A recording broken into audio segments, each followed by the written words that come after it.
Down the group आ रहा है, तो यहाँ पर देखो lithium, sodium, potassium, rubidium, caesium, ये कंटिन्यूअसली डिक्रीज आ रहा है। नजर आ रहा है ना कि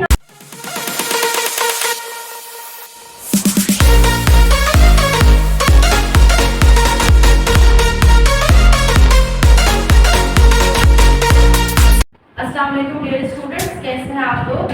बेटा हम स्टार्ट करने वाले हैं आज लेक्चर 3 सेकेंड ईयर केमिस्ट्री का। अच्छा, यूट्यूब पर मैं आप लोगों को स्टार्ट करवा रही हूँ और मैंने इसके 2 लेक्चर पहले अपलोड कर दिए हैं। तो जो स्टूडेंट्स ने वो लेक्चर नहीं लिए हैं तो वो पहले जाकर उन लेक्चर्स को देख लें ताकि ये कंटिन्यूटी बन जाए और आपको समझ में आए। बेसिकली इसके अंदर हम एस और पी ब्लॉक के ट्रेंड्स को डिस्कस कर रहे हैं। 2 ट्रेंड्स हम इसके अंदर पहले डिस्कस कर चुके हैं और अब हम आज डिस्कस करने वाले हैं इलेक्ट्रोनेगेटिविटी। ठीक है, तो बेटा इलेक्ट्रोनेगेटिविटी जो है बेसिकली वो क्या है? वो एक टेंडेंसी है। टेंडेंसी का मतलब क्या है? एक सलाहियत है। ठीक है, कि इस सलाहियत के तहत क्या करे कि अट्रैक्ट करे कोई भी एलिमेंट एक शेयर पेयर ऑफ इलेक्ट्रॉन को। क्या करे कि अपने पास अट्रैक्ट करे एक शेयर पेयर ऑफ इलेक्ट्रॉन को। ठीक है, अपनी तरफ अट्रैक्ट कर ले। अच्छा, तो ये बात हमें पता है कि जब पेयर ऑफ इलेक्ट्रॉन को अट्रैक्शन करेगा तो उस सूरत में जो, क्योंकि ये इलेक्ट्रॉन जो है वो डोनेट तो नहीं कर रहा, अट्रैक्ट कर रहा है, शेयर कर रहा है। इट मींस यहाँ पर जो बॉन्ड बनाएगा वो कोवेलेंट बॉन्ड बनाएगा। ठीक है, तो हम इलेक्ट्रोनेगेटिविटी की सिंपल डेफिनेशन क्या कर सकते हैं कि किसी भी इलेक्ट्रॉन की वो सलाहियत जिसके तहत वो किसी भी पेयर ऑफ इलेक्ट्रॉन को अपने साथ शेयर कर सके, अपनी तरफ उसे अट्रैक्ट कर सके, उसको इलेक्ट्रोनेगेटिविटी कहते हैं। ठीक है, अब देखो अगली चीज हम यहाँ पर ग्रुप ट्रेंड पर आ जाएंगे। पीरियोडिक टेबल के अंदर एस और पी ब्लॉक में हमने क्या देखना है? हमने ट्रेंड को देखना है, ग्रुप 1A और ग्रुप 2A। दोनों को मैंने साफ इसलिए लिख दिया क्योंकि सिमिलर ट्रेंड था दोनों में। अच्छा, यहाँ पर देखिए मैंने आपके लिए ये ड्रॉ भी कर दिया है, उसमें भी मौजूद है।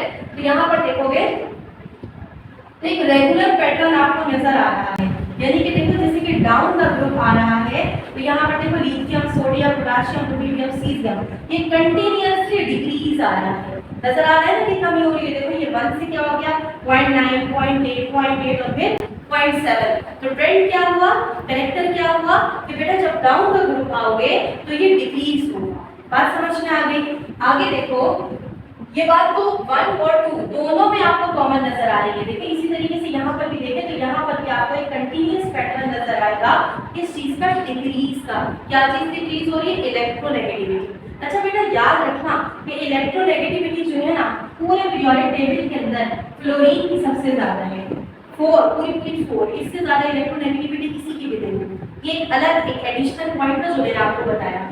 अब इसके बाद देखो कि जब हम ग्रुप 3A में आएंगे ना तो इसके अंदर जो इलेक्ट्रोनेगेटिविटी का ट्रेंड है वो इनिशियली तो डिक्रीज नजर आ रहा है। हमें क्या नजर आ रहा है? इनिशियली यहाँ पर देखो इस दोनों में यहाँ पर आपको डिक्रीज नजर आ रहा है। ठीक है, लेकिन फिर क्या हुआ कि यहाँ से गैलियम से जब हम इसको ऑब्जर्व करना शुरू करते हैं तो क्या हो रहा है? देखो ये 1.6 हुआ, फिर 1.7 हो गया। मतलब क्या हुआ कि 1.5 के बाद 1.6 इंक्रीज हो गया। अब बेटा ये इंक्रीज क्यों हुआ? एक दूसरे कलर का मार्कर ले लेती हूँ ताकि आपको सही तरह नजर आए। देखो यहाँ पर ये इंक्रीज क्यों हुआ? ये इंक्रीज बेटा इसलिए हो रहा है इस पार्ट में कि यहाँ पर ये जेरे असर आ जाता है किसके? d ऑर्बिटल और f ऑर्बिटल की वजह से। तो हमें इनके अंदर एक इलेक्ट्रोनेगेटिविटी जो होती है ना उसमें d ऑर्बिटल और f ऑर्बिटल की वजह से पुअर शील्डिंग इफेक्ट आता है। अब यहाँ पर ये जो टर्म आ गई है शील्डिंग इफेक्ट, थोड़ा सा इसको देख लेते हैं कि शील्डिंग इफेक्ट बेसिकली है क्या। देखो शील्डिंग इफेक्ट का मतलब ऐसा है कि इसके लिए मैं अगर आपको पहले किसी एटम का स्ट्रक्चर समझाना शुरू करूँ 2 मिनट में जरूरी है इसी तरह से देखें कि अगर ये मेरे पास एटम है और एटम के अंदर हम इसका न्यूक्लियस ले लूं तो न्यूक्लियस में प्रोटॉन है। ठीक है, अब प्रोटॉन के ऊपर बेटा चार्ज कौन सा होता है? चार्ज होता है पॉजिटिव। ठीक है, अब यहाँ पर न्यूट्रॉन भी है, लेकिन हम प्रोटॉन की बात करें तो न्यूट्रल है। यहाँ पर जब हम देखेंगे तो यहाँ पर एक इलेक्ट्रॉन है और ये इलेक्ट्रॉन बेटा क्या कर रहा है? ये रिवॉल्व कर रहा है। अब ये इस पार्ट में देखो इस तरीके से रिवॉल्व करता जा रहा है। सही, ये रिवॉल्व करता जाएगा तो ये पाथ जिसके ऊपर ये रिवॉल्व कर रहा है, जिसके ऊपर ये मुसलसल घूम रहा है, वो पार्ट इसका क्या है? ये इसका पाथ जो है ना ये शेल कहलाया। ठीक है, ये हमें पता चल गया कि क्या है इसका ये इसका शेल है, ठीक है बेटा। अब यहाँ पे देखो कि जब ये इलेक्ट्रॉन के ऊपर चार्ज क्या आएगा, इलेक्ट्रॉन पर चार्ज होता है नेगेटिव, तो बेटा एक अट्रैक्शन की फील्ड बन जाएगी इन दोनों के दरमियान में, एक फोर्स ऑफ अट्रैक्शन जनरेट होगी नेगेटिव और पॉजिटिव चार्ज की वजह से, ठीक है। तो ये देखो यहाँ पर एक फोर्स ऑफ अट्रैक्शन ये इसको अपनी तरफ अट्रैक्ट कर रहा है इस नेगेटिव और पॉजिटिव चार्ज की वजह से जो जनरेट हो रही है, ठीक है।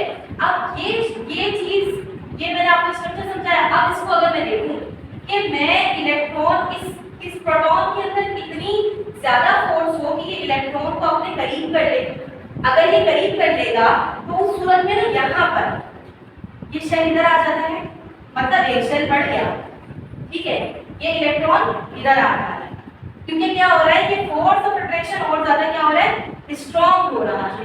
तो अगर आप ये देखो कि और अगर इसी तरीके से मैं ये कहूँ कि एक और शेल अगर मैं ले लूं और वहां पर इलेक्ट्रॉन यहाँ मौजूद है, तो मुझे ये बताओ कि फोर्स ऑफ अट्रैक्शन क्या कौन से शेल में ज्यादा है, इलेक्ट्रॉन को प्रोटॉन इसके न्यूक्लियस को देखते हैं, न्यूक्लियस के अंदर है ना प्रोटॉन और न्यूक्लियस के बाहर क्या है इलेक्ट्रॉन, और प्रोटॉन ले लो, न्यूट्रॉन ले लो या इलेक्ट्रॉन ले लो, ये है सब एटॉमिक पार्टिकल। पर क्या है, इलेक्ट्रॉन न्यूक्लियस के बाहर है और प्रोटॉन और न्यूट्रॉन न्यूक्लियस के अंदर है। तो बेटा मैं आपसे ये पूछना चाहती हूँ कि मुझे बताओ कि अगर मैं इस बात को देखूं तो ये वाला प्रोटॉन जो न्यूक्लियस के अंदर है ये इस इलेक्ट्रॉन के ऊपर ज्यादा इफेक्टिव है, यहाँ ज्यादा इफेक्टिव है या यहाँ ज्यादा इफेक्टिव है। तो आपको पता चलेगा कि जैसे जैसे हिंड्रेंस आ रहा है, जैसे जैसे रुकावट आ रही है, इलेक्ट्रॉन की प्रेजेंस की वजह से नंबर ऑफ शेल बढ़ रहा है, वैसे वैसे क्या हो रहा है कि शील्डिंग इफेक्ट जो है वो कम हो रहा है। तो बेटा यही रीजन है कि अगर आप देखें डी ब्लॉक के अंदर और एफ ब्लॉक के अंदर तो आपको ये बात समझ आएगी कि जो एक शील्डिंग इफेक्ट है ना वो पुअर हो रहा है। क्यों पुअर हो रहा है, क्योंकि एटॉमिक का रेडियाई बढ़ रहा है, एटम का जो मास है, उसका नंबर ऑफ शेल है, उसके इलेक्ट्रॉन है, वो सारी चीजें बढ़ रही है, जिसकी वजह से जो है वो एटम के अंदर क्या आ रहा है, एक पुअर शील्डिंग इफेक्ट जनरेट हो रहा है। ये बात आपको समझ में आई।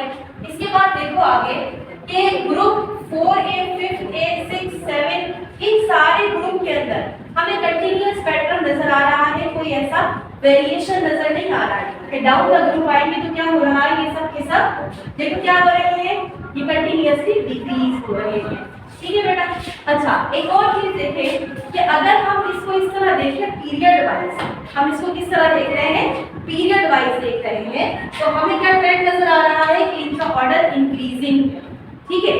तो इंक्रीजिंग ऑर्डर की वजह से ही क्या हो रहा है, हमें बढ़ते हुए नजर आ रहे हैं। अगला टॉपिक है हमारे पास इसके अंदर इसके बारे में इलेक्ट्रॉन कंडक्टिविटी के बारे में, जी इलेक्ट्रॉन की कंडक्टिविटी के बारे में, तो हम उसको फिर देखेंगे। अब वो मैंने रिमूव कर दिया है और इसको यहाँ पर मैं एक और टॉपिक लेकर आ रही हूँ, समझा रही हूँ यहाँ पर इलेक्ट्रिकल कंडक्टिविटी, ठीक है। इलेक्ट्रिकल कंडक्टिविटी का मतलब क्या है कि आप इलेक्ट्रिसिटी को कंडक्ट करने की सलाहियत, यानी कि किसी भी मटेरियल की किसी भी एलिमेंट के अंदर वो सलाहियत जिसके तहत वो ज्यादा से ज्यादा इलेक्ट्रिसिटी को कंडक्ट कर सकता हो या कम से कम कर सकता हो या दरमियाने दर्जे में कर सकता हो, यानी कि जो भी उसकी सलाहियत है, यानी कि जो भी उसकी कैपेबिलिटी, हम ये कह सकते हैं ना कि उसकी कैपेबिलिटी जो है कंडक्ट करने की, मतलब ले लेने की या अपने अंदर फ्लो करने देने की किस चीज को, इलेक्ट्रिसिटी को, वो electrical conductivity of the element कहलाती है यहाँ पर। यानी कि इलेक्ट्रिकल करंट को वो क्या करे, अपने अंदर एलिमेंट अपने अंदर से जाने दे, उसका फ्लो बनने दे, उसको कंडक्ट कर सके, उसको हम कहते हैं कि ये इलेक्ट्रिकल कंडक्टिविटी होती है, ठीक है। अब देखो बेटे यहाँ पर मैंने ग्रुप्स लिख दिए हैं सारे और यहाँ पर उनके अंदर ट्रेंड्स ऑफ इलेक्ट्रिकल कंडक्टिविटी लिखा है कि जैसे कि यहाँ पर ग्रुप 1 एंड ग्रुप 2 है। अगर हम इन दोनों को देखें तो यहाँ पर जो है वो क्या है, कंडक्टिविटी हाई है। 1 और 2 क्या है, जैसे कि 1 पर हम ले लें अल्कली, ठीक है, अल्कली मेटल्स हो गए, और ग्रुप 2 पर क्या हो गया, अल्कलाइन अर्थ मेटल हो गया, ठीक है बेटा। तो ये दोनों क्या है, इन दोनों के अंदर जो है वो कंडक्टिविटी हाई होती है। अब अगर देखो तो रीजन ये है ना कि इसकी s ब्लॉक के एलिमेंट्स है और इसके अंदर नंबर ऑफ शेल्स जो है वो उसके अंदर इलेक्ट्रॉन की जो पॉपुलेशन है वो कम होगी, जिसकी वजह से फ्लो ऑफ इलेक्ट्रॉन इसके फ्लो ऑफ करंट जो है इसके अंदर से वो ज्यादा इजीली हो सकेगा। तो इसका मतलब क्या हुआ कि एस ब्लॉक के दोनों यानी कि 1 और 2 दोनों के अंदर क्या होती है, इलेक्ट्रिकल कंडक्टिविटी हाई होती है। अब जैसे जैसे अब देखो जैसे कि ग्रुप 1A है, आउटर मोस्ट शेल में 1 इलेक्ट्रॉन तो बाकी जगह खाली। ग्रुप 2 में क्या आएगा, 2 इलेक्ट्रॉन तो बाकी 6 की जगह खाली। इसी तरीके से यहाँ पे देखो ग्रुप 3 में क्या हो रहा है कि नंबर ऑफ इलेक्ट्रॉन इंक्रीज हो रहे हैं आउटर मोस्ट शेल में, ठीक है, इसके अंदर 3 इलेक्ट्रॉन है। तो यहाँ पर क्या होगी, यहाँ पर मॉडरेट हो जाएगी। मॉडरेट का मतलब दरमियानी होगी, ना बहुत हाई होगी ना बहुत लो होगी, ठीक है। इसके बाद देखो यहाँ पर 4A में ना वेरिएबल है क्योंकि यहाँ पर लेवल बराबर हो जाता है, 4 इलेक्ट्रॉन मौजूद है, 4 की जगह खाली है। तो अब डिपेंड करेगा ये चीज मटेरियल का नेचर क्या है। जैसे कि फॉर एग्जांपल यहाँ पर देखते हैं कार्बन को, देखो कार्बन है, कार्बन क्या पुअर कंडक्टर है, कार्बन बिल्कुल पुअर कंडक्टर होता है इलेक्ट्रिसिटी के लिए। लेकिन यहाँ पर सिलिकॉन आ जाएगा, यहाँ पर जर्मेनियम आ जाएगा, यहाँ पर टिन आ जाएगा, तो ये तीनों मॉडरेट है और आखिरी में लेड जो है ये भी पुअर हो गया, ठीक है। तो इसके अंदर एक वेरिएबल कंडीशन हमें नजर आती है। तो हम ये देखेंगे कि ग्रुप के साथ साथ डिपेंड करता है मटेरियल का जो नेचर है, जो एलिमेंट का नेचर है उसके ऊपर भी डिपेंड करता है, ठीक है। उसके बाद यहाँ पर देखो 5th वाला जो है ये क्या है, मॉडरेट, सारे के सारे क्या है, दरमियाने। फिर उसके बाद 7A में है पुअर, क्योंकि देखो ना अब इलेक्ट्रॉन 6 में कितने आ गए, पुअर, क्योंकि 6 इलेक्ट्रॉन आउटर मोस्ट शेल के अंदर मौजूद है। तो क्या हो जाएगी इसकी कंडक्टिविटी, अब इलेक्ट्रॉन जो इलेक्ट्रिसिटी गुजरना चाह रही है, फ्लो करना चाह रही है, उसको तो जगह कम मिल रही है ना फ्लो होने के लिए, अपने आप को इजीली वहां से पेनिट्रेट करने के लिए जो इलेक्ट्रिकल करंट है उसको, तो इस वजह से बेटा ये पुअर हो गया। और इसके बाद यहाँ पे देखो 7 भी क्या हो गया, पुअर हो गया, क्योंकि नंबर ऑफ इलेक्ट्रॉन जो है आउटर मोस्ट शेल में वो ज्यादा हो रहा है। और 8 जो है यहाँ पर तो एक्सट्रीमली लो, क्योंकि हमें पता है ये नोबल गैसेज है और ये इनर्ट होती है, यानी कि यहाँ पर रिएक्शन करवाना बहुत मुश्किल है। पूरा 8 के 8 इलेक्ट्रॉन भरा हुआ है, पूरा शेल हमारा कंप्लीट है, तो इसकी वजह से यहाँ पर बहुत ही ज्यादा एक्सट्रीमली लो का मतलब क्या, इंतहाई का होता है। तो ये लेक्चर मैं यहाँ पर खत्म करूंगी और इंशाल्लाह की मजीद हम फ्रेंड्स को पढ़ेंगे नेक्स्ट वीडियो में। Thank you so much.